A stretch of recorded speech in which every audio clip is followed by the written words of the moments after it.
Hello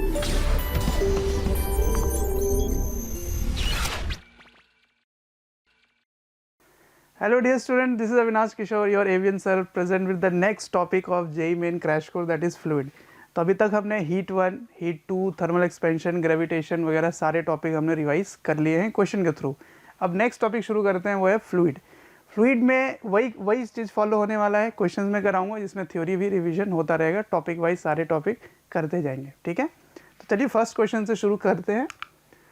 first question है, a jar is filled with two non-mixing liquid 1 and 2 having densities rho 1 and rho 2 respectively. A solid ball made up of material of density rho 3 is dropped into the jar. It comes in equilibrium in the position. इस position में equilibrium set हुआ पड़ा है. ठीक है, which of the following is true. 4 option है, आपको बताना है इनमें से कौन सी पॉसिबिलिटी हो सकती है. ठीक है, 1 मिनट का टाइम लो, 1 मिनट बहुत ज़्यादा हो गया, कुछ सेकेंड का ट्राई लो और बताओ कौन सा ऑप्शन हो सकता है. चलिए, आई होप आपने ट्राई कर लिया होगा. देखिए, ये जो रो 3 है, ये जो सॉलिड है, solid is just inside this liquid. इसका मतलब इसकी डेंसिटी इससे ज़्यादा होनी ही चाहिए, लेकिन रो 2 लिक्विड के अंदर वो नहीं जा रहा. इसका मतलब इससे डेंसिटी इसकी कम होनी चाहिए. तो सिंपल है, रो 3 की जो वैल्यू है वो रो 2 से कम होगी, रो 2 ज़्यादा होगा. लेकिन रो 3 की वैल्यू रो 1 से ज़्यादा होगी, क्योंकि वो इससे डेंसर होगा, तभी वो उसके अंदर रहेगा. ठीक है, तो इस जैसा ऑप्शन कौन सा दिख रहा है? 3 1 2 नहीं, 1 3 2 1 3 1 3. हाँ, ये डी ऑप्शन हो गया. Yes, D is the right answer. ठीक है, तो बिल्कुल सिंपल सा क्वेश्चन था. इसमें क्या हमें देखना था? फ्लोटेशन का कंसेप्ट लगाना है. तो कंसेप्ट क्या है यहाँ पे? फ्लोटेशन. और फ्लोटेशन में क्या होता है? जब भी सॉलिड जो फ्लोट कर रहा है उसकी डेंसिटी अगर कम हो लिक्विड से, तभी वो फ्लोट करेगा, अदरवाइज इट सिंक्स. बस यही कंसेप्ट है. ठीक है, चलिए नेक्स्ट क्वेश्चन देखते हैं, इसमें क्या आता है अपने पास. ये है question. A uniformly tapering vessel, it is a tapered vessel, it is like truncated cone. ठीक है, जिसकी एरिया यहाँ कुछ और है, यहाँ कुछ और है, is shown in the figure. Density इसके अंदर लिक्विड फील्ड है, उसकी डेंसिटी गिवन है. The force that acts on the base of the vessel due to liquid. Liquid के कारण बेस पे कितना फोर्स लग रहा है ये बताना है आपको.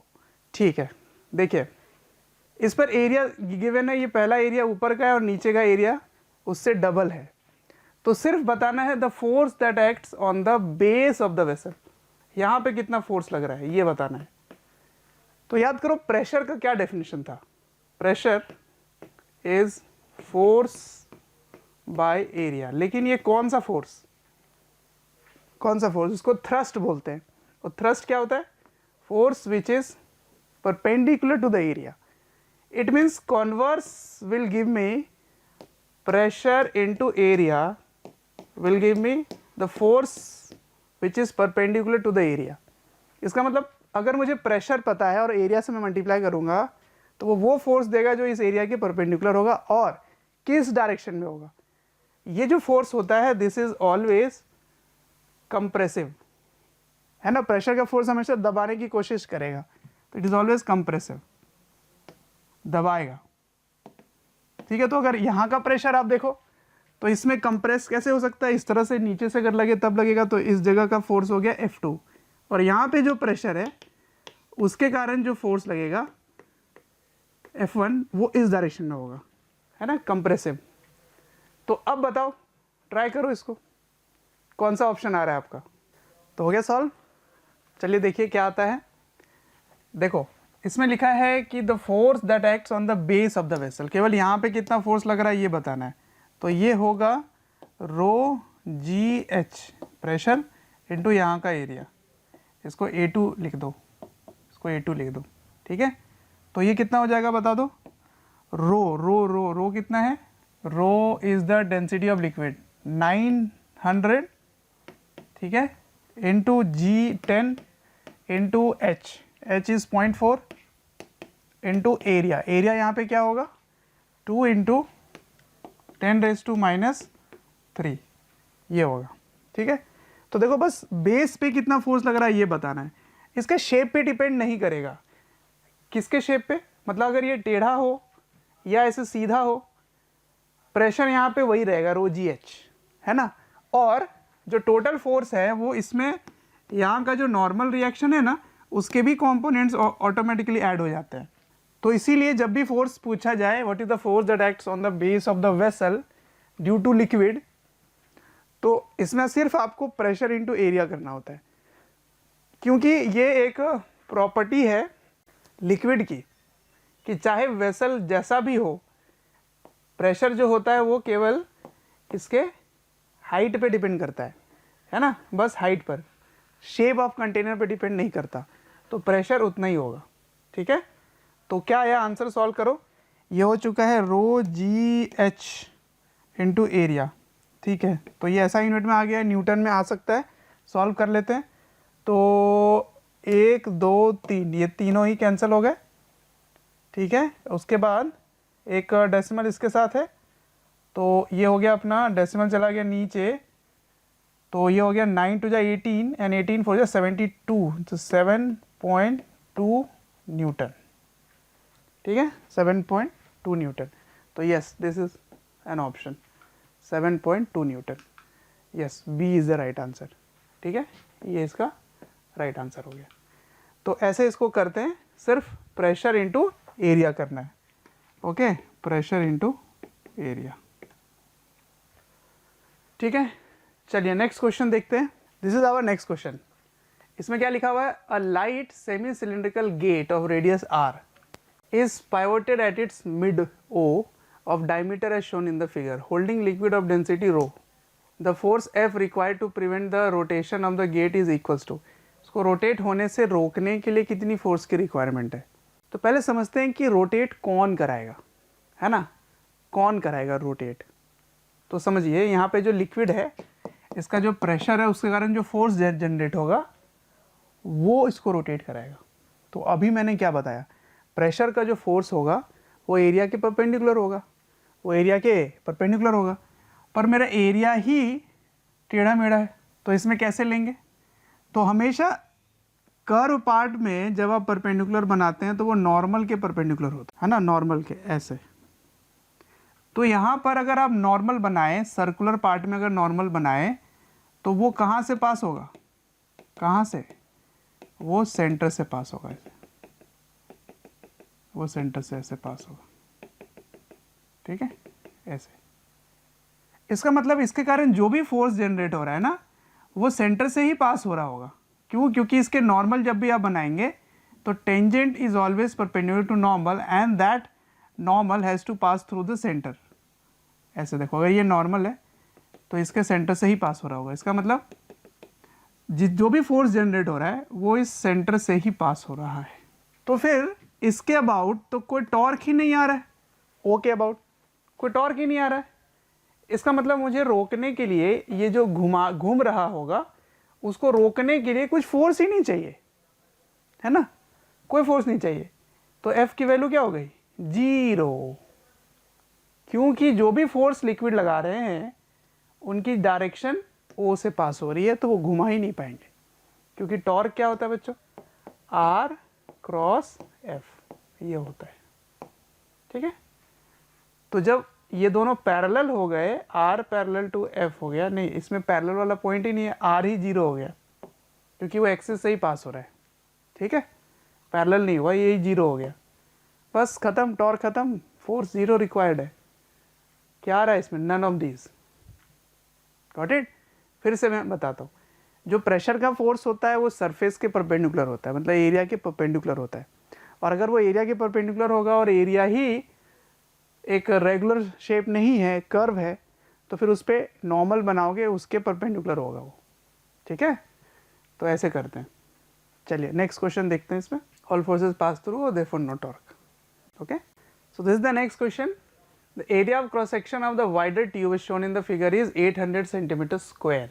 ठीक है, if mass 12 kg is placed on the massless piston, piston का कोई मास नहीं है, the difference in the height h in the level of water in the two tubes is, तो बताना है इसमें डिफरेंस इन द प्रेशर क्या होगा।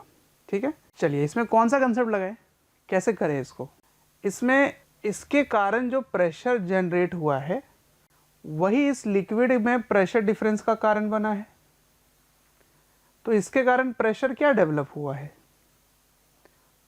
इसका वेट के कारण फोर्स डिवाइड बाय एरिया, और यही इस पर प्रेशर डिफरेंस का कारण बने। ओके, तो यहाँ क्या लिखोगे, 120 न्यूटन हो गया, है ना, 12 है तो 120 Newton divided by area. Area कितना है, 800 सेंटीमीटर स्क्वायर, तो इसको 10 टू दी पावर -4 कर दीजिए, तो ये मीटर स्क्वायर हो गया।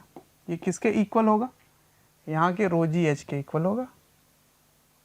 ठीक है, तो इस जगह का g और इस जगह का g कैंसिल।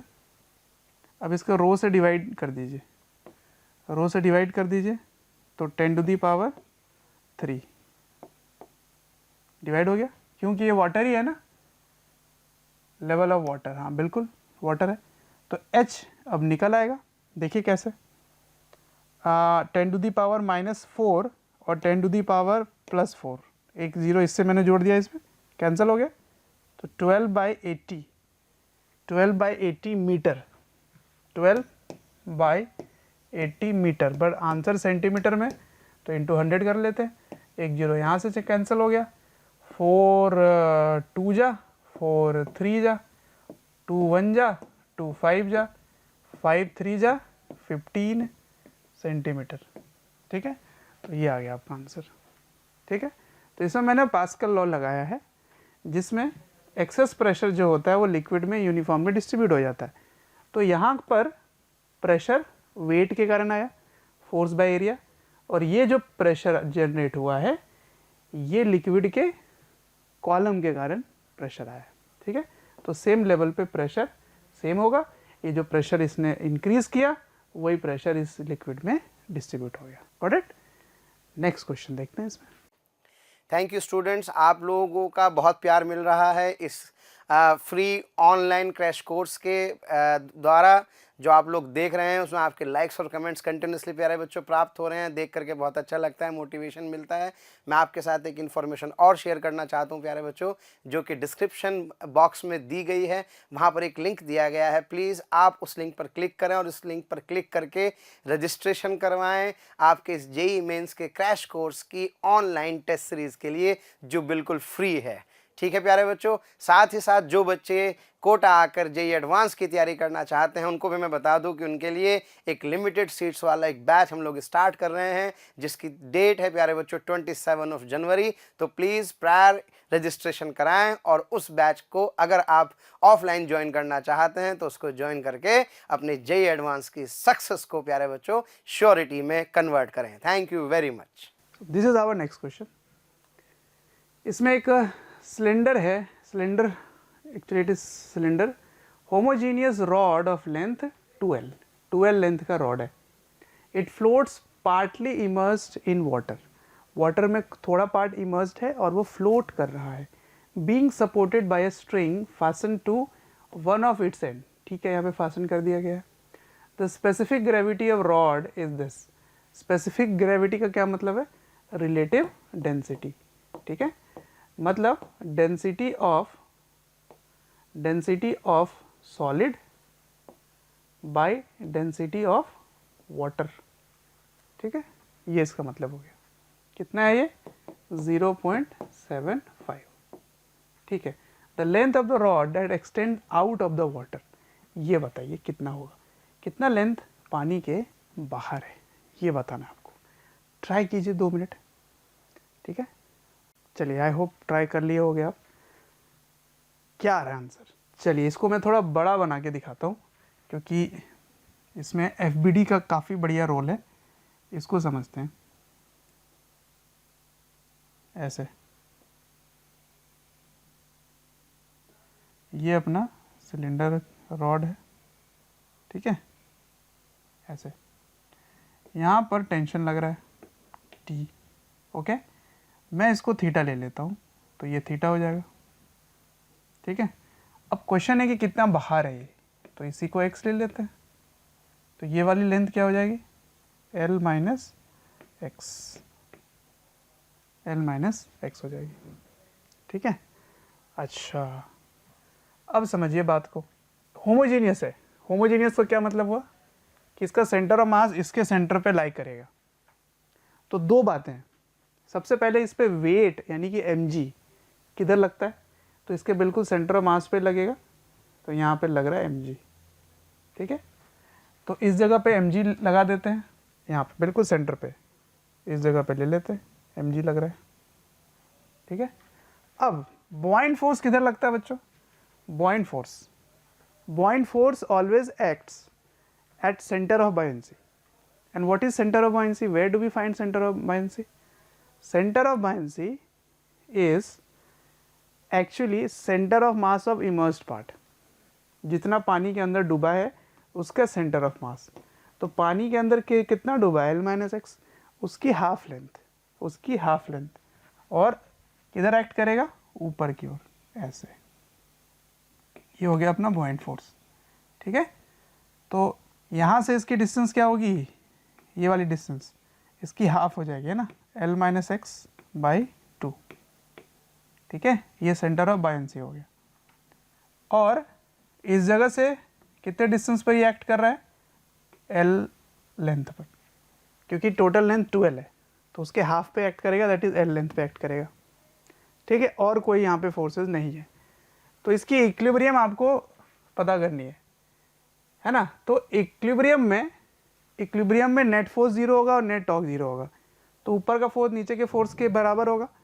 तो tension plus FB should be equals to mg, ठीक है, ओके। तो ऊपर का फोर्स नीचे के फोर्स के बराबर है, ठीक है। लेकिन मुझे निकालना क्या था? x। तो इसका मतलब इससे काम नहीं चलने वाला, मुझे क्या करना होगा? टॉर्क बैलेंस करना होगा। तो मैं इसके अबाउट टॉर्क बैलेंस कर लेता हूँ, इस पॉइंट के अबाउट, ठीक है। तो इस वाले पॉइंट के अबाउट टॉर्क बैलेंस कर लेते हैं। तो net torque is 0 about A। तो net torque is 0 about A, ठीक है। अच्छा, ये A है। अब देखते जाओ, टेंशन का टॉर्क 0, बॉइंड फोर्स का टॉर्क नॉन जीरो, mg का टॉर्क नॉन जीरो। बॉइंड फोर्स का टॉर्क किस डायरेक्शन में बच्चों? इसके अबाउट लोगे तो इस डायरेक्शन में बॉइंड का फोर्स है। लेकिन mg का टॉर्क इसके अबाउट देखो तो इस डायरेक्शन में है। इसका मतलब ये दोनों एक दूसरे को कैंसल आउट कर रहे होंगे। तो चलिए, तो बॉइंड फोर्स का टॉर्क क्या आएगा? ये वाली डिस्टेंस आपको लेनी पड़ेगी। तो ये डिस्टेंस कितना है? 2L में से ये लेंथ माइनस कर दो, है ना। तो 2L में से L/2 माइनस x/2 को माइनस करो तो यहाँ पे प्लस हो जाएगा, है ना। ब्रैकेट अगर खोलेंगे तो प्लस हो जाएगा, ठीक है। समझ आ रहा है क्या कर रहा हूँ मैं? ये वाली लेंथ 2L में से माइनस कर रहा हूँ, क्यों? क्योंकि मुझे नेट टॉर्क इसके अबाउट निकालना है। तो ये वाली लेंथ मुझे चाहिए। तो 2L minus L/2 minus x/2। तो एलसीएम ले लीजिए, 4 - 1 3L/2 प्लस x। एलसीएम ले लीजिए कंप्लीट, ठीक है। तो 3L/2/x। ये आ गया अपना मोमेंट आर्म, किसका? बॉइंड फोर्स का। अब mg का देखिए, buoyant force into this distance. तो buoyant force 3L plus x/2, ठीक है। This should be equals to mg। अच्छा, एक और बात, मैंने ऐसे लिया है पर ये एंगल मुझे देखना पड़ेगा, है ना। ये थीटा है, ये 90 है। तो मैं क्या कर रहा हूँ? ये 90 माइनस थीटा है, तो ये एंगल थीटा आ गया, है ना। क्योंकि मुझे मोमेंट आर्म परपेंडिकुलर लेना चाहिए। तो क्यों ना फोर्स को ही बैलेंस कर लेते हैं। तो फोर्स का कंपोनेंट क्या आ गया? FB cos theta. तो इससे मुझे एक cos थीटा भी मल्टीप्लाई करना चाहिए था। तो यहाँ पे cos थीटा लिख लेते हैं, ठीक है। उसी तरह से mg का अगर टॉर्क लेते हैं, mg का टॉर्क, तो mg का टॉर्क के लिए भी आपको एंगल चाहिए होगा। तो ये थीटा है, तो ये वाला एंगल, ये थीटा, ये भी थीटा, ये 90 माइनस थीटा, तो ये वाला एंगल 90 माइनस थीटा हो गया। तो फिर ये एंगल थीटा हो गया। तो इधर वाला कंपोनेंट क्या आ जाएगा? mg cos theta. तो mg cos theta into distance क्या है? देखो कंप्लीट लेंथ 2L है, तो हाफ लेंथ क्या होगी? L into L। बस इसको आप सॉल्व करो, x की वैल्यू निकल आएगी, क्योंकि L cos थीटा नहीं, cos theta into cos theta cancel हो गया। अब आपको बॉइंड फोर्स भी रिप्लेस करना पड़ेगा। तो बॉइंड फोर्स के लिए क्या करेंगे? क्योंकि देखो मास गिवन नहीं है क्वेश्चन में, तो वॉल्यूम यहाँ भी लिखेंगे, वॉल्यूम यहाँ भी लिखेंगे, तो काम आसान हो जाएगा, ठीक है, तो मैं इतना आपके लिए छोड़ता हूँ 2 मिनट के लिए, ट्राई करो। तो बच्चों हो गया। देखिए क्या करना है, अब बॉइंट फोर्स को रिप्लेस करना है यहाँ पे, है ना। तो बॉइंट फोर्स कितना होगा, जितना अंदर वाला वॉल्यूम जो लिक्विड के अंदर डिस्प्लेस हुआ है। तो एरिया ऑफ क्रॉस सेक्शन इसका ए ले लेते हैं, गिवन नहीं है, कैंसिल आउट हो जाएगा, इनटू लेंथ, कितना लेंथ पानी के अंदर था, L माइनस एक्स। तो area into L minus x volume हो गया जो पानी के अंदर है। बॉइंट फोर्स के टाइम डेंसिटी ऑफ लिक्विड आता है, यानी डेंसिटी ऑफ वाटर, ठीक है, into 3L plus x by 2 equals to, अब मास जब लोगे तो कंप्लीट लेना पड़ेगा वॉल्यूम, है ना, कंप्लीट वॉल्यूम। तो area of cross section into 2L लेना पड़ेगा, तो कंप्लीट वॉल्यूम हो गया। तो A into 2L complete volume into density of solid, mass हो गया, इंटू जी, इसमें V रो जी भी होगा, ठीक है, इंटू L। अब देखो पूरे दोनों ही इक्वेशन में एरिया कैंसिल हो चुका है। अब अननोन क्या रहा, ये डेंसिटी ऑफ सॉलिड और डेंसिटी ऑफ लिक्विड, ये अननोन रहा। पर क्वेश्चन में गिवन है स्पेसिफिक ग्रेविटी इज 0.75, तो इसका रेशियो आपको पता है, देखो, है ना। तो इसको जाके डिवाइड कर दो, यहाँ पे 75 से रिप्लेस करके x की वैल्यू निकल आएगी, तो x इक्वल्स टू L आ जाता है। सॉल्व करो, देखो क्या आता है। तो yes, A is the right answer, x equals to L, ठीक है। चलिए अब नेक्स्ट क्वेश्चन देखते हैं। चलिए नेक्स्ट क्वेश्चन यहाँ पर आ चुका है आपके स्क्रीन में। 2 identical charged spheres are suspended by a string of equal length. The string makes angle 30 degree with each other when suspended in a liquid of density 0.8 gram per centimeter cube. The angle remains the same. If density of material of the sphere is 0.6 gram per cc, then dielectrics constant of liquid is. ठीक है, देखिए इसके लिए आपको 2 concept की ज़रूरत पड़ेगी। एक कि बॉइंट फोर्स में जब वैल्यू लिखते हैं, है ना, ये मैं ले लेता हूँ एयर वाला। तो एयर में इधर क्या लग रहा है, इलेक्ट्रोस्टैटिक फोर्स, और इधर क्या लग रहा है, mg। तो ये एंगल अगर थीटा है तो फिर इसका जो नेट फोर्स होगा, ये नेट फोर्स का भी एंगल थीटा है, ठीक है। तो tan थीटा क्या हो जाएगा, tan थीटा हो जाएगा F इलेक्ट्रोस्टैटिक बाई mg। अब इसको क्या करो, लिक्विड के अंदर डाल दो, है ना, लिक्विड के अंदर, चलो यहाँ ही बना देता हूँ, लिक्विड के अंदर। तो लिक्विड के अंदर ऐसे हो गया, ठीक है, और अभी भी एंगल जो है वो थीटा ही रहेगा। बट लिक्विड के अंदर जाने पर क्या हुआ, पहली चीज़ तो इसकी जो इलेक्ट्रोस्टैटिक फोर्स है वो अब बदल के हो जाएगी F इलेक्ट्रोस्टैटिक बाई K, और जो बॉइंट फोर्स के साथ ये जुड़ेगा, यहाँ बॉइंट फोर्स भी आ जाएगा। तो इसकी वॉल्यूम निकालने की कोई ज़रूरत नहीं है, सिंपल आप इसको लिख दो G इफेक्टिव। और G इफेक्टिव कितना होता है, G1 minus rho by sigma, ठीक है। इसमें रो किसकी डेंसिटी है, तो लिक्विड की है, और सिग्मा और रो जो है वो लिक्विड की है। एक्चुअली ये लिक्विड है और ये सॉलिड है, ठीक है। सॉलिड की डेंसिटी ज़्यादा है तभी वो डूबा रहेगा, है ना। तो ये सॉलिड नीचे है, लिक्विड ऊपर है, ये होता है जी इफेक्टिव। कैसे आया, देखिए इधर, यही सब सिखाने के लिए मैंने एक क्वेश्चन लिया। पॉइंट फोर्स ऊपर और mg नीचे, कब, जब पूरी तरह से डूबा हुआ है। तो पॉइंट फोर्स को क्या लिखोगे, v into rho of liquid into g, और mg को कैसे लिखोगे, v into density of solid into g. अब जब इसका नेट देखोगे तो इधर आके माइनस हो जाएगा, तो v रो जी को कॉमन ले लीजिए, तो क्या हो जाएगा, 1 माइनस रो बाय सिग्मा हो जाएगा। तो इसी को मैंने क्या कर दिया, जी इफेक्टिव कर दिया। मतलब ये अपना क्या हो गया, लिक्विड, ये अपना क्या हो गया, सॉलिड।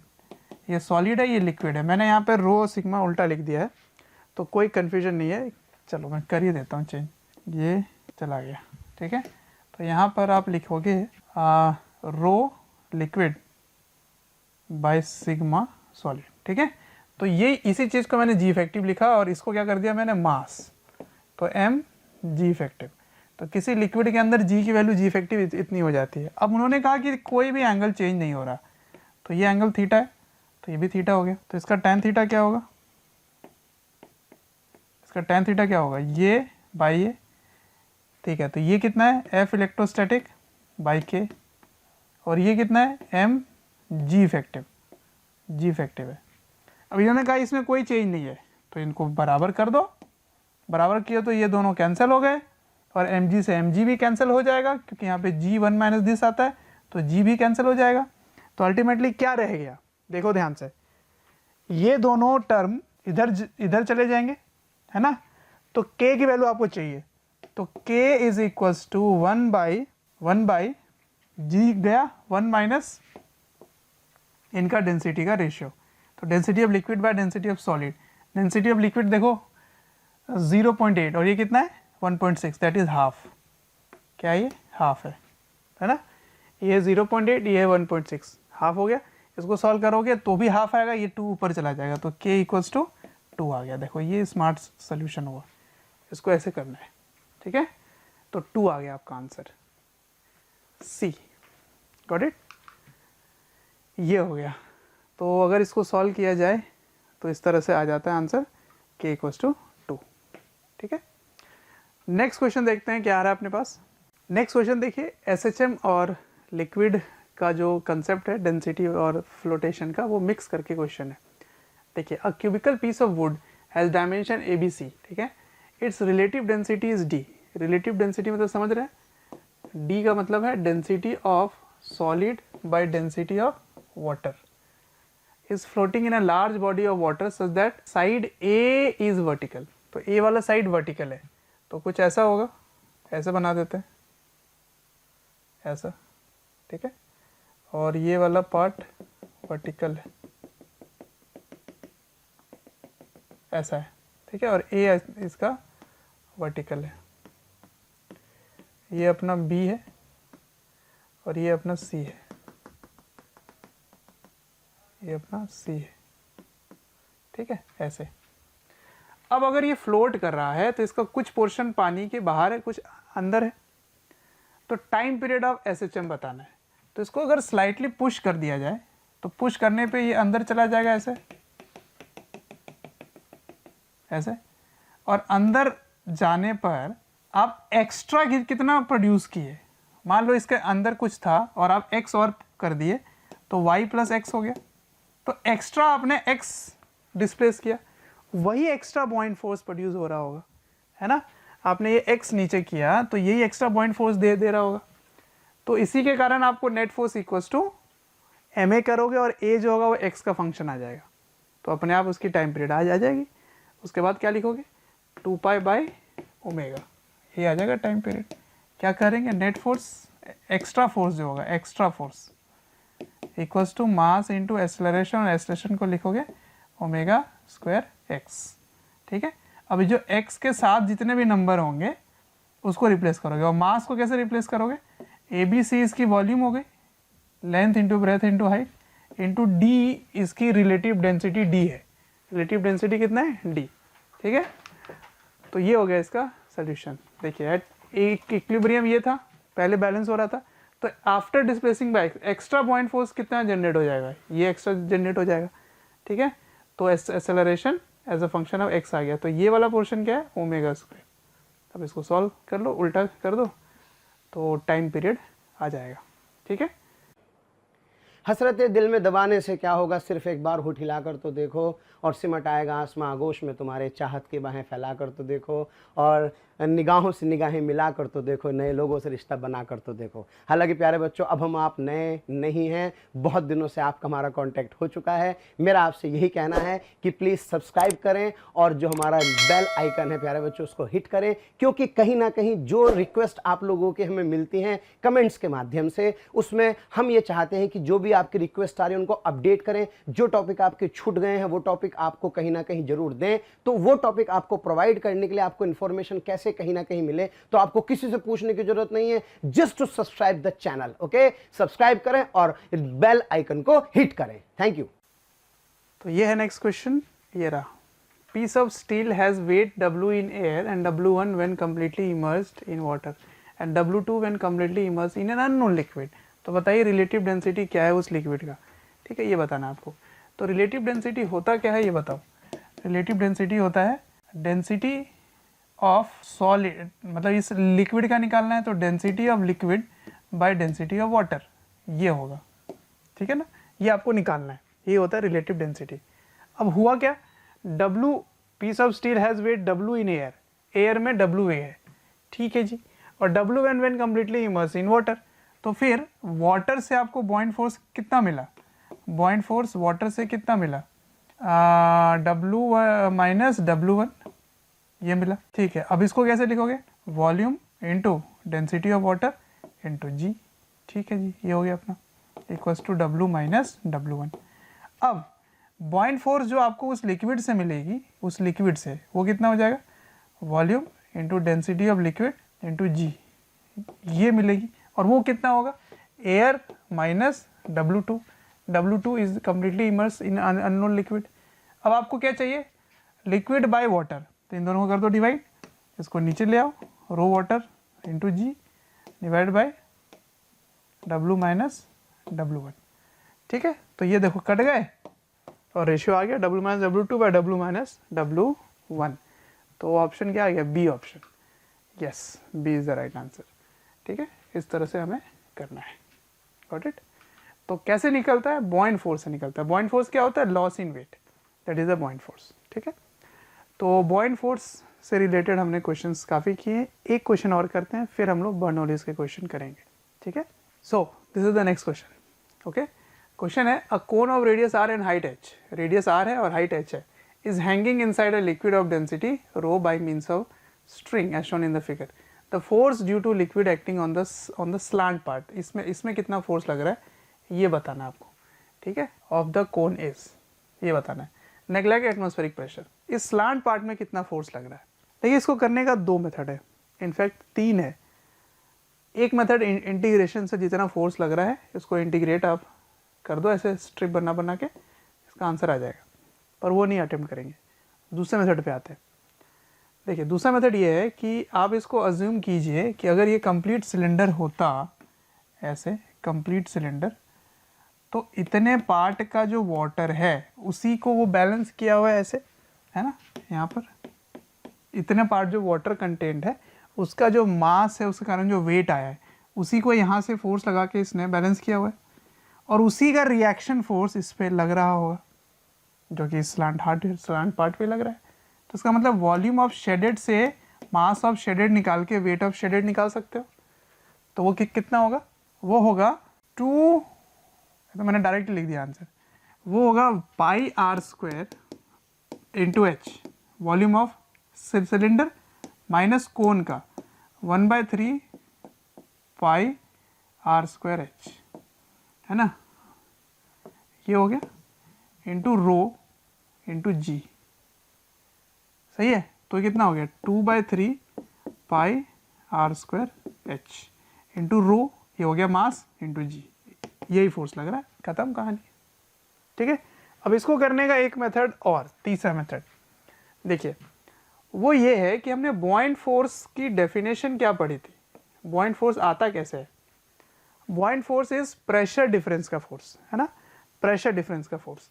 तो यहाँ का प्रेशर और यहाँ का प्रेशर का जो डिफरेंस होगा उसके कारण जो फोर्स डेवलप होगी वही बॉइंट फोर्स होगा, सही है। तो इस फोर्स का यहाँ लिक्विड में जो भी फोर्सेस लग रहे हैं, है ना, इसका एक वर्टिकल कंपोनेंट ही होगा, ओके, और सारा बैलेंस हो जाएगा, सही है। लेकिन उल्टा मैं बना रहा हूँ, किसका एफबीडी बना रहा हूँ, कोन का एफबीडी बना रहा हूँ, कोन का। तो इसका मतलब इस पर कोन वाला फोर्स जो है, कोन में जो फोर्स लग रहा है, कोन में जो फोर्स लग रहा है वो लिक्विड के कारण ऐसे लग रहा है, इसमें दब रहा है ना। तो कोन में फोर्स कैसा लग रहा होगा, बिल्कुल ऐसा ही, प्रेशर का फोर्स। और ऊपर है पी एटमॉस्फेरिक वाला फोर्स, ये चीज़ नेग्लेक्ट करना है क्योंकि इन्होंने बोला ही नहीं है कुछ भी है, ठीक। इसका मतलब ये जो है यही होगा इसका बॉइंट फोर्स। बॉइंट फोर्स क्या होगा, बॉइंट फोर्स होगा, ऊपर आ जाएगा बॉइंट फोर्स, है ना। एक्चुअली में बॉइंट फोर्स क्या होगा, तो बॉइंट फोर्स होगा ये वाला फोर्स हो गया F1 और ये वाला फोर्स हो गया F2। तो बॉइंट फोर्स क्या लिखोगे, F2 माइनस F1, ये लिखोगे। आपको क्या निकालना है, F1। तो what is F1 equals to, F1 equals to F2 minus buoyant force.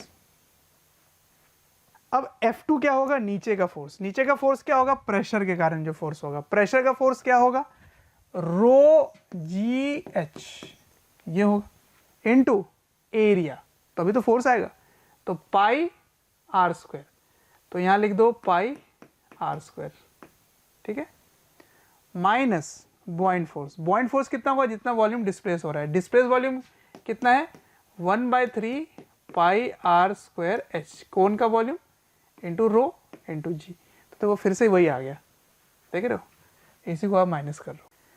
तो देखिए ये मेथड ठीक था, लेकिन इसकी लिमिटेशन है क्या, कि जब तक आप वॉल्यूम शेडेड पोर्शन का निकाल पाएंगे तभी आप लगा सकते हैं, मतलब जब तक आपको नोन फिगर पता हो तभी लगा सकते हैं, लेकिन ये हमेशा काम कर जाएगा, है ना, कि बॉइंट फोर्स होता क्या है, दोनों के फोर्स का प्रेशर के कारण जो फोर्स आता है उसका जो डिफरेंस होता है वही बॉइंट फोर्स होता है, तो ऊपर वाला फोर्स नीचे वाले फोर्स का जो डिफरेंस होगा वही बॉइंट फोर्स होगा, तो ये हमेशा काम करेगा, जिससे वॉल्यूम अगर टेढ़ा मेढ़ा है लेकिन टोटल वॉल्यूम गिवन है तो बस हो गया काम, कोई दिक्कत ही नहीं है, ठीक है। तो ये मेथड आपको जानना जरूरी था। तो ये हो गया बॉइंट फोर्स से रिलेटेड क्वेश्चंस। अब पहुंचते हैं एनर्जी बेस्ड, है ना, बर्नौली के कुछ क्वेश्चन देखते हैं।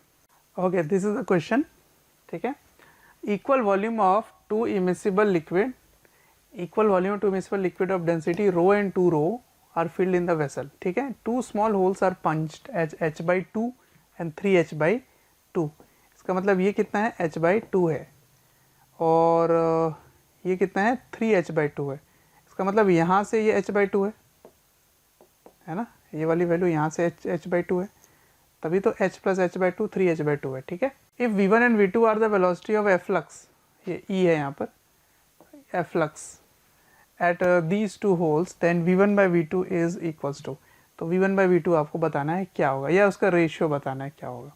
देखिए v1 क्या होगा, v1 निकालने के लिए क्या करो, यहाँ पर और यहाँ पर आप बर्नौली की इक्वेशन लगा दीजिए, ठीक है, तो इस जगह का प्रेशर क्या होगा P1 और इस जगह का प्रेशर क्या होगा P ATM, सही है, और यहाँ का भी प्रेशर है P ATM, तो आप क्या लिखेंगे P1 plus half rho V1 square plus रो GH1, ये होता है अपना बर्नौली का equation, P2 plus half rho V2 square plus रो GH2।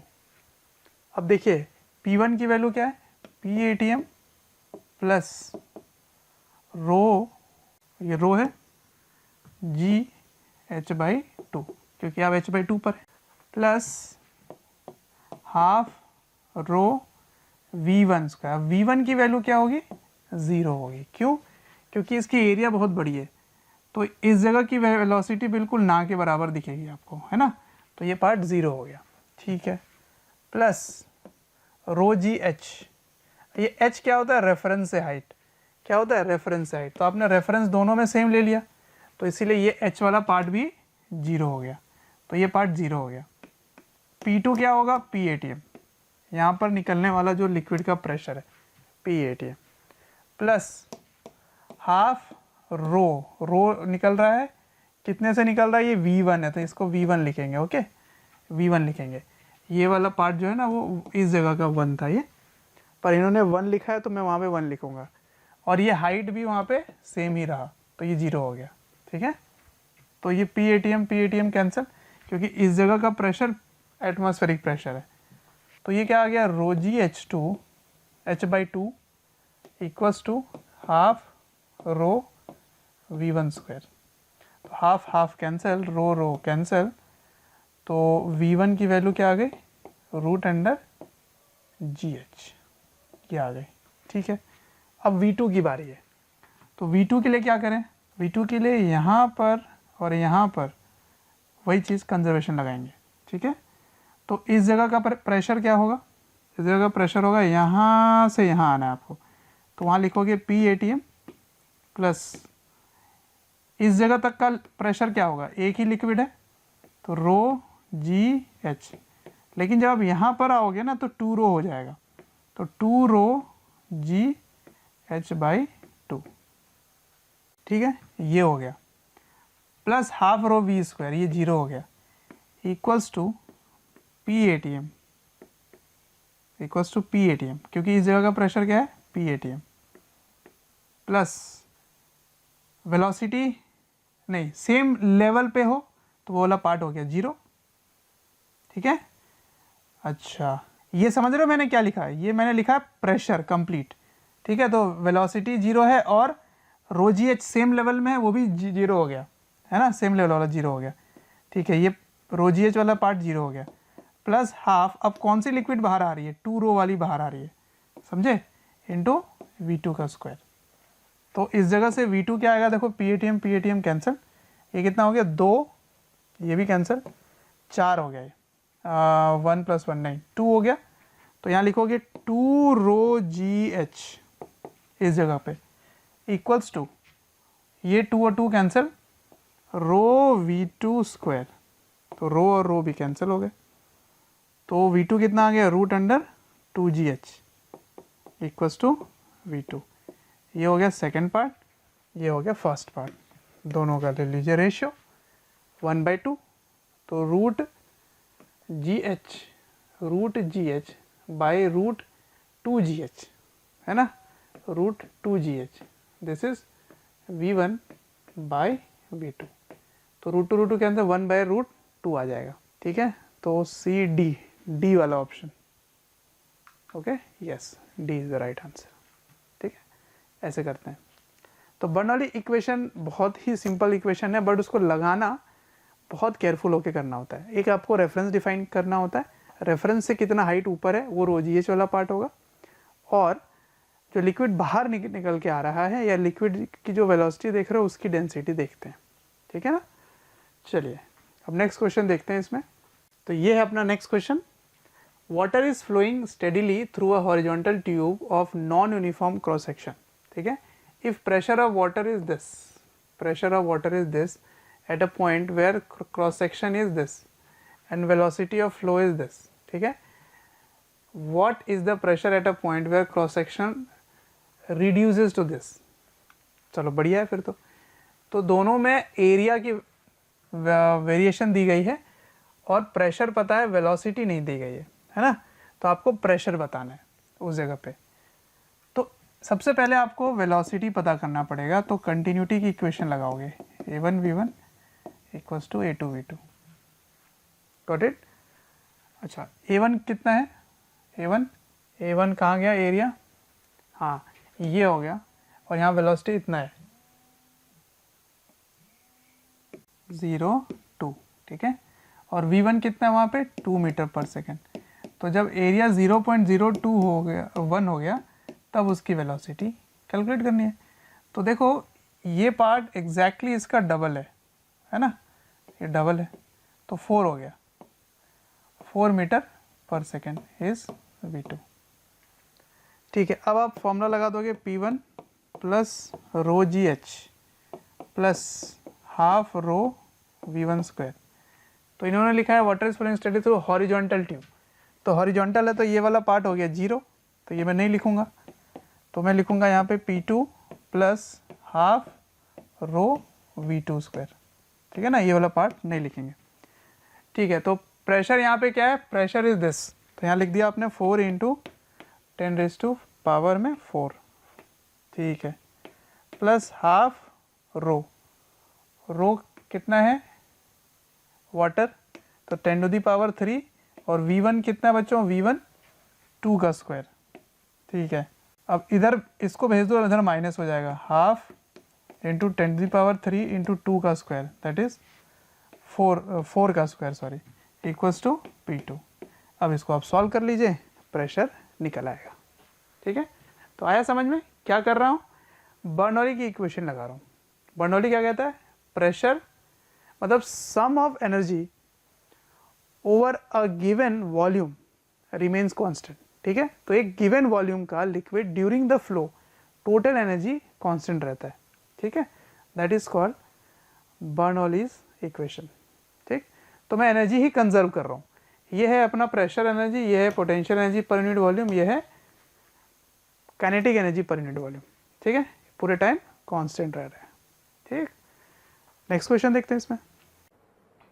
प्यारे बच्चों, आपको वीडियो अगर पसंद आ रहे हैं तो प्लीज़ लाइक करें, शेयर करें और साथ ही साथ उन ज़रूरतमंद बच्चों को इसके बारे में ज़रूर इन्फॉर्मेशन दें जिनको इसकी कहीं ना कहीं आवश्यकता है। मैं जानता हूं आपका दिल बहुत अच्छा है, आप भी दूसरों के बारे में शायद उतना ही सोचते हैं जितना ये मोशन की टीम सोच रही होगी। तो प्यारे बच्चों, इसलिए इन लेक्चर्स के जो भी लिंक्स हैं वो अपने फ्रेंड्स के साथ ज़रूर शेयर करें। विश्वास कीजिए, जितने ज़्यादा लोग जुड़ेंगे उतना ज़्यादा आप लोगों का प्यार, स्नेह, लाइक और कमेंट्स के माध्यम से हमें प्राप्त होगा, जिससे मोशन की टीम मोटिवेटेड होगी और हम लोग दिन रात बहुत ऊर्जा के साथ प्यारे बच्चों आपके साथ काम करेंगे। नेक्स्ट क्वेश्चन देखिए, वैसा ही कुछ क्वेश्चन है। Fluid is flowing through a horizontal pipe, फिर से हॉरिजॉन्टल है, तो हॉरिजॉन्टल है तो फिर पोटेंशियल एनर्जी में कोई चेंज नहीं आएगा। Varying cross section area with speed v at a point where the pressure is p and at another point where pressure is p by 2, its speed is v meter per second, capital M है। If the density of fluid is rho, then and the flow is streamline, then v is। इस बार उल्टा पूछा गया, speed बताना है आपको, है ना, एरिया के बारे में जानकारी नहीं है। तो फिर से वही करना है आपको, हॉरिजॉन्टल पाइप है तो आप लिखेंगे P1 plus half rho V1 square equals to P2 plus half rho V2 का स्क्वायर। ठीक है, तो ये जो होगा ये कांस्टेंट रहेगा। तो P1 की वैल्यू क्या है यहाँ पर, P, half rho V1 square is small v, और P2 की वैल्यू क्या है, P बाई टू। ठीक है, और ये हो गया रो, और V2 हो गया कैपिटल V का स्क्वायर। अब इसको सॉल्व कर लो, इसको इधर भेजोगे तो P बाई टू हो गया प्लस हाफ रो V स्क्वायर, और डिवाइड में कर दो हाफ रो डिवाइड करोगे तो ये कैंसिल हो जाएगा, और इसमें हाफ रो डिवाइड होगा तो क्या आ जाएगा, V निकालना है ना, तो हाँ, हाफ रो डिवाइड कीजिए तो हाफ से इसको डिवाइड करेंगे, ये कैंसिल हो गया। अब इसको डिवाइड करो तो 2 चला जाएगा ऊपर और रो आ जाएगा नीचे, सही है, इक्वल्स टू V स्क्वायर। ठीक है, कोई दिक्कत नहीं है। अब यहाँ से 2 और 2 हो गए कैंसिल, तो V की वैल्यू क्या आ गई, V equals to root under P by rho plus V square. ठीक है, ये अपना आंसर आ गया, बी ऑप्शन आ रहा है, yes, B is the right answer. ठीक है, तो ऐसे करना है। देखो क्वेश्चंस जो हैं वो बिल्कुल सिंपल आ रहे हैं, कोई बड़ी बात नहीं है इसमें, बट जो इक्वेशन है उनको रिलेट करने आपको आना चाहिए, है ना। ये इक्वेशन को कैसे रिलेट करना है, कहाँ कैसे सेट करना है। हॉरिजॉन्टल होगा तो हाइट में कोई चेंज नहीं, मतलब पोटेंशियल एनर्जी में कोई चेंज नहीं आता। ठीक है ना, तो ये हो गई बात। चलिए अब नेक्स्ट क्वेश्चन देखते हैं इसमें। चलिए नेक्स्ट क्वेश्चन देखिए, a fire hydrant delivers water of density rho and volume rate L, मतलब वॉल्यूम रेट का मतलब समझ में आ रहा है, इतना वॉल्यूम पर सेकेंड आ रहा है। The water travels vertically upward through hydrant and then does 90 degree turn to emerge horizontally at speed v। ठीक है, v से आ जाता है, v से आ जाता है। The pipe and nozzle have uniform cross section throughout, area जो है वो कांस्टेंट है। The force exerted by the water on the corner of the hydrant, यहाँ पे बताओ फोर्स कितना एक्सर्ट हो रहा है। तो देखो जो वाटर को फोर्स मिल रहा होगा वही फोर्स इसको मिल रहा होगा, क्योंकि एक्शन रिएक्शन पेयर है। अब वाटर को फोर्स कैसे मिलेगा, उसके मोमेंटम चेंज से, तो उसकी इनिशियल मोमेंटम इधर है, मान लीजिए m मास आ रहा था v वेलोसिटी से, और फिर इधर से चला गया कितने से, उतना ही मास v वेलोसिटी से, क्योंकि लिखा हुआ है यहाँ पे। तो चेंज इन मोमेंटम क्या आएगा, फाइनल माइनस इनिशियल, है ना, तो फाइनल अपना इधर है और माइनस करोगे तो ये इधर आ जाएगा, mv ये माइनस है ना। तो चेंज का मैग्नीट्यूड क्या आ गया, √2 mv, ये आ गया।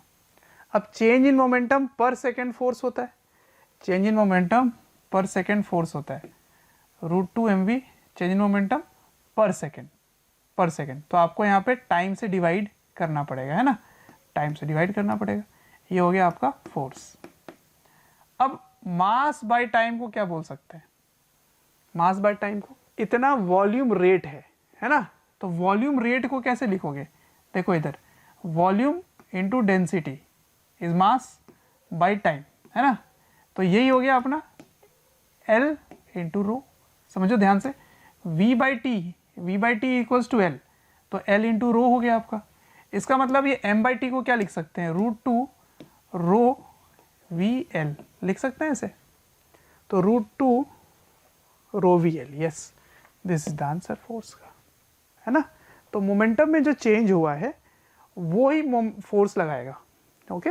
तो वो कितना चेंज हुआ, √2 mv, because this is at 90 degree. और वॉल्यूम रेट को कैसे देखोगे, v पर सेकेंड, है ना। तो v बाई टी रो हो गया, और इस v बाई टी को क्या लिख देंगे, रो, इतनी इसकी डेंसिटी हो जाएगी, इंटू मतलब L हो जाएगी, वॉल्यूम पर सेकेंड इज L, इसको रो से मल्टीप्लाई कर दो तो वो मास हो गया, ठीक है, गॉट इट। चलिए अब नेक्स्ट क्वेश्चन देखते हैं इसमें।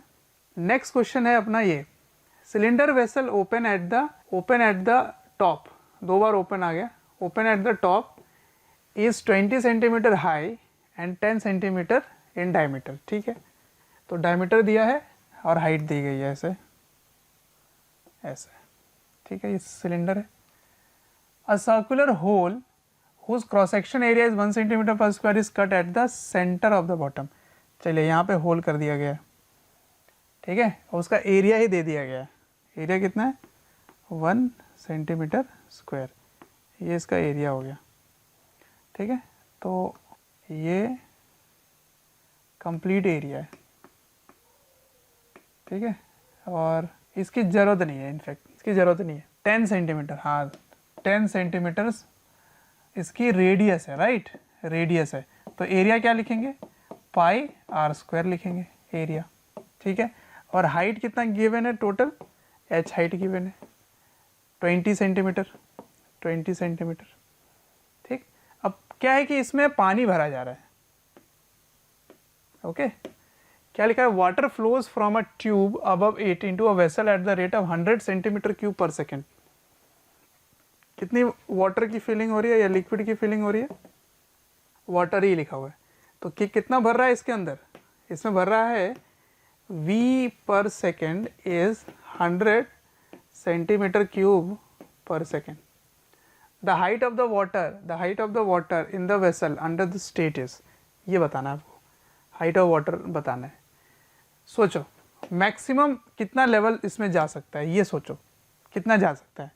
देखिए जैसे जैसे इसमें भरना शुरू होगा, है ना, इसमें निकलना भी शुरू हो जाएगा, कितने रेट से निकलेगा, a इंटू वी, और ये v क्या होगा, √2g y, अगर ये y हाइट भरा है तो। अब जैसे जैसे इसमें पानी भरना शुरू होगा वैसे वैसे हाइट बढ़ना शुरू होगा, जैसे जैसे हाइट बढ़ना शुरू होगा वैसे वैसे इसकी निकलने की वेलोसिटी बढ़ना शुरू होगा, जैसे जैसे वेलोसिटी बढ़ना शुरू होगा वैसे वैसे ज़्यादा रेट से पानी निकलना शुरू हो जाएगा। पर भरने का रेट तो फिक्स है, तो ये कितना पानी भर रहा है, कितना पानी भर रहा है। तो मान लीजिए ये अल्फ़ा रेट से फिल हो रहा था, इसको मैं अल्फ़ा ले लेता हूँ। Alpha, what is alpha, alpha is the rate of filling of water. तो अल्फ़ा dt टाइम में इतना वॉल्यूम भरेगा, है ना, और उतने ही टाइम में अगर उतना ही वॉल्यूम अगर वो निकल गया बाहर निकल गया, तो वो कितना निकल गया, a इंटू वी कितना हुआ, √2g y, ठीक है। तो alpha dt is the volume और दिस इंटू dt, है ना, ये कितना है, area into velocity into time. तो ये हो गया complete volume, area velocity into time volume हो गया। तो यहाँ से dt कैंसिल हो गए, मतलब जिस रेट से पानी भर रहा है अगर उसी रेट से निकलना शुरू हो जाए तो सोचो धीरे धीरे इसका रेट बढ़ने लगता है, क्योंकि इसके हाइट पे डिपेंड करता है। तो एक समय में ऐसा होगा कि जितने रेट से इसमें पानी भरा उतने ही रेट से निकल जाएगा, तो उस समय इसकी जो हाइट होगी वो फिक्स हो जाएगी h मैक्स, उससे ज़्यादा फिर ना बढ़ेगा ना कम होगा। समझ में आ रहा है, धीरे धीरे ये हाइट बढ़ रहा है और उसका रेट भी निकलने का बढ़ रहा है, पर ये फिक्स है। तो एक समय में इसके निकलने का रेट वही होगा जो इसके भरने का रेट होगा। तो इसका मतलब alpha is equals to this at y equals to h max, at y equals to h max, rate of filling equals to rate of filling equals to rate of outgoing, ठीक है, ये होगा। इस समय क्या होगा, मैक्सिमम हाइट अचीव हो जाएगी। तो आप क्या बोल सकोगे, अल्फ़ा बाई अल्फ़ा स्क्वायर कर दो, ए स्क्वायर इंटू 2GH आ जाएगा। तो यहाँ से हाइट आपका आ गया equals to alpha square a square by 2G, ये आ गई मैक्सिमम हाइट। अल्फ़ा की वैल्यू क्या होगी, अल्फ़ा की वैल्यू इतना सेंटीमीटर क्यूब पर सेकेंड, ठीक है। और ए की वैल्यू क्या होगी, ए के लिए आपको क्या करना होगा, यही वाली हाइट, यही वाली एरिया चाहिए, ये वाली हाइट चाहिए, है ना, क्योंकि होल से निकल रहा है और होल का एरिया कितना है 1 centimetre cube, 1 centimetre square sorry. तो इसमें है पावर 6, इसमें है पावर 4, तो पावर कितना हो गया टोटल 2, और इसके पास 1 है तो उसको पावर 1 बना दिया। इसका मतलब मीटर में, सेंटीमीटर में आंसर आ जाएगा, क्योंकि इसने ग्राम भी, जी की वैल्यू भी 1000 सेंटीमीटर पर सेकंड स्क्वायर दिया है। तो इससे सीखने वाली बात क्या है कि अगर आप पानी भरते हो और एक होल क्रिएट कर देते हो तो ऐसा नहीं है कि वो भर ही जाएगा पूरा, नहीं, फिक्स हो जाएगा, एक हाइट फिक्स हो जाएगा, क्योंकि निकलने का रेट बढ़ने लगता है धीरे धीरे जैसे जैसे हाइट बढ़ती है। तो एक समय ऐसा हो जाएगा कि जिस रेट से निकल रहा है उसी रेट से भर रहा है, उस समय हाइट कांस्टेंट हो जाएगी, ठीक है। तो हाइट कांस्टेंट होने के लिए क्या होना होगा, ये होना होगा। अब ये मैंने कैसे लगाया, ये मैंने लगाया एरिया इंटू वेलोसिटी। ये कैसे लगाया, ये होगी, ये भी है फ्लो रेट, है ना, तो जिस रेट से बाहर निकल रहा है उसी रेट से फिल हो रहा होगा, ठीक है। तो इसका आंसर देखो ये आ जाता है, अगर inlet is equals to outlet तो सॉल्व हो जाएगा। तो ये अपना हाइट हो गया, जिस रेट से भर रहा है उसी रेट से यहाँ से निकल रहा होगा, ठीक है। तो इसको सॉल्व करने पे आपका हाइट डी ऑप्शन आ जाता है, ठीक है। तो I hope you have got this point which I am trying to tell you. तो स्टूडेंट इसको आप नोट डाउन कीजिए, इसको आप देखिए एक बार फिर से, ठीक है। तो स्टूडेंट इस लेक्चर में इतना ही था। मैंने फ्लूइड के स्टैटिक पार्ट और डायनेमिक्स पार्ट को कवर किया, जिसमें प्रेशर, अपथ्रस्ट और बर्नौली इक्वेशन के बारे में डिस्कशन हुई, ठीक है। अब इसका एक और पार्ट आने वाला है, उस पार्ट में मैं सरफेस टेंशन और विस्कोसिटी के क्वेश्चंस लूँगा। तो फ्लूइड में वो भी एक प्रॉपर्टी हो जाता है जो कि बहुत इंपॉर्टेंट पार्ट है। छोटा है चैप्टर, सिंपल है, बट उसको भी रिवाइज करना ज़रूरी है, ठीक है। चलिए फिर इस वीडियो को आपको पता है फिर क्या करना है, अगर पसंद आया है तो लाइक कीजिए, ठीक है, और आपको यूज़फुल लगा है तो अपने दोस्तों से शेयर भी कीजिए। और हाँ, कमेंट करना ना भूलें, क्योंकि आपके कमेंट से ही हम मोटिवेटेड रहते हैं, अच्छा लगता है आपके कमेंट्स को पढ़ के। और कोई भी सुझाव हो तो बिल्कुल आप कमेंट सेक्शन में बताएं, ठीक है। Till then, see you in the next lecture. Signing off, एवियन सर, बाय बाय। प्यारे बच्चों, अगर आपको लेक्चर पसंद आ रहे हैं और मैं आपसे कहता हूं कि आपको लग रहा है कि ये टॉपिक भी सर से ही पढ़ना है और आप उसके लिए कोई आपकी क्यूरी है या कोई भी आपका किसी भी तरह का प्रॉब्लम है, तो आप इस टोल फ्री नंबर पर संपर्क कर सकते हैं। टोल फ्री नंबर है 18002121 1800212799 1821 799 18002121 799।